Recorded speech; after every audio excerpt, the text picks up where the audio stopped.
Hello and welcome to my channel. This is Dr. Dawn Michael, and today we're going to talk about drunken penis syndrome.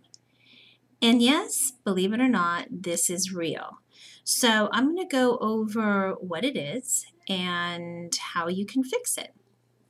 So when a person drinks a certain amount of alcohol or takes drugs, it can affect sexual function. And this happens with both men and women, but because men's genitals are front and center, it's more obvious when it happens to a man. But the same effect, of course, can happen to women because we're talking about blood flow. So in both the penis and the vulva, there is erectile tissue. And that erectile tissue becomes swollen when the blood fills that erectile tissue. And that's what creates an erection.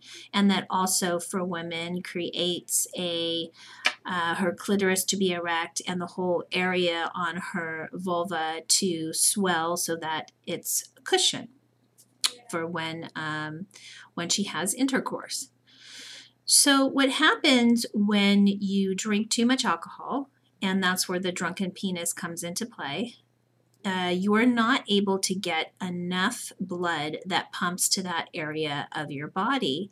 And so many times a man is not able to either get an erection or maintain an erection.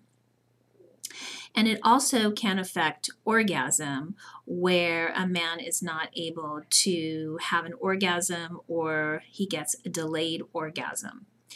And so this can also happen with certain medication as well. It can happen with cannabis. It can happen with antidepressant medications. And of course, there's other substances and drugs that produce the same result. So sometimes people don't even realize that this is the problem, because if a person is maybe a consistent drinker and then maybe they drink a little bit more, they'll wonder why they're having a problem with, again, maintaining an erection. And that's because you simply are not able to get the blood to function properly and go to that area. But if you think about it, if the blood is not going to the genitals, it's also having a harder time circulating throughout the whole body. So if this is a problem, it could also be a sign that you have other problems in your body, and to be very aware, because you don't want to end up with a heart attack. So this is a problem in relationships. So many times when I'm working with couples, this subject will come up. It's come up several times in my office, where it'll happen that a man is having a problem with either maintaining or getting an erection or having an orgasm. And we come to find out through conversation that he has been drinking more than maybe he normally had, or it can develop over time. So you could still have the same amount of alcohol, but your body can function differently at different times. But it's more so than someone who has a bunch of alcohol that maybe they do a couple times a week, and then they'll notice that they're not able to function sexually in a normal way.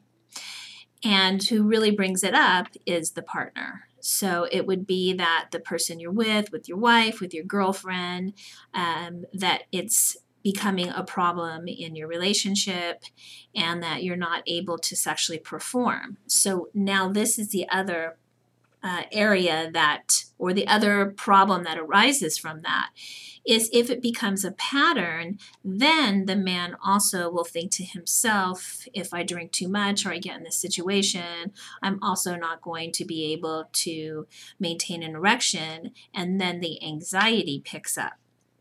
So you can not only have the problem with the drunken penis, then you can also have anxiety that plays into it, which can create a situation where he wants to drink more to reduce the anxiety. So you can see the cyclical problem happening.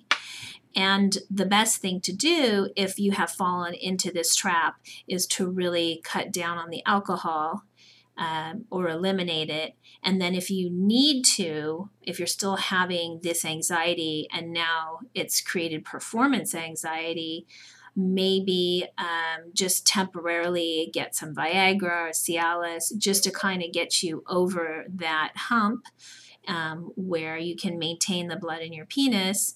And then, once you feel the less anxiety, either, ditch the medication. The other thing that men can do is relaxation, deep breathing, get into a meditative state. So there's things to combat the anxiety or the initial anxiety when you stop drinking the alcohol, and then if you have the performance anxiety. So one other issue that I just mentioned was delayed ejaculation.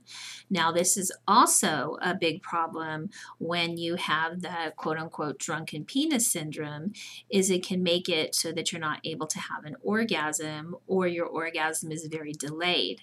And this happens with women as well, where if she overdrinks, then she can have a delayed orgasm. But then again, for men, it's front and center, so it's much more obvious. And that can create, a problem in the relationship, because if let's say your spouse is drinking too much and you go to have a sexual encounter and then you're consistently not able to have an orgasm, she's going to get frustrated because there's only so long that she can be involved in intercourse before for her it becomes painful. So this is just something that I want you to be aware of, because sometimes people don't realize that this is the problem, or maybe they think it is, but they think that, oh, it'll go away. And for the most part, it doesn't go away. It usually just gets worse. So, if you have this problem, deal with it and cut back on the alcohol. And again, it can happen with other substances, so be aware with what you're putting in your body. And this tends to happen more so at night rather than in the morning, because with men, your testosterone levels are lower at night. So your testosterone levels are higher in the morning and they're lower at night. And coupled with several drinks, that's where it can create even more of a problem for some people. Now, you talk about the amount of alcohol. So it could be that, a glass or two of wine is fine. It kind of gets you tipsy or maybe in the mood. But once you start getting over that limit, or even more than a couple shots with alcohol or beer, you again have you could have the propensity to have this drunken penis syndrome. And it also affects blood pressure, obviously. So if you already have low blood pressure, this might just compound the problem, so that again, the blood flow is not taking place and the frustration sets in. And so again, it's really important to take care of your health. This also affects people that have issues with diabetes or that are more overweight, because again, we're talking about proper blood flow. We're talking about even oxygenating the body. And so it's really important to take care of yourself. And if you are struggling with some type of erectile dysfunction, delayed ejaculation, or even desire, it's important to check in with your doctor to make sure that you've had your blood checked, you have your hormones checked, and you also start to take responsibility for your health and for what you're eating and your exercise and any type of substance or alcohol that you're taking.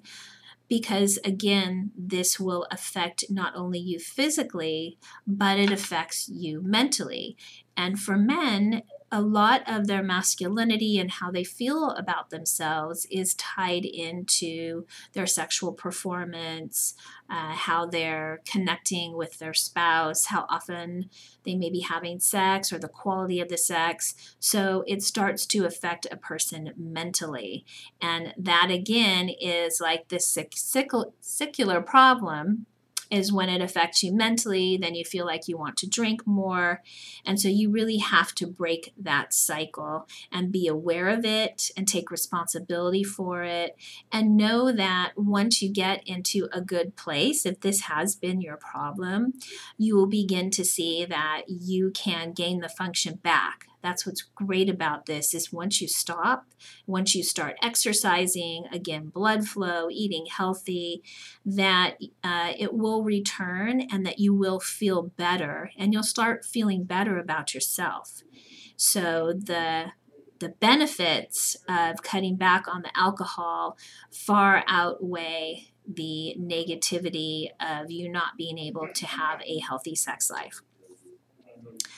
So I wanted to bring you this important video today, and please leave your comments, give me a thumbs up if you like the video, subscribe, and of course share with others. As you know, I believe everyone deserves to have a healthy sex life, and so do you. Make it a great day.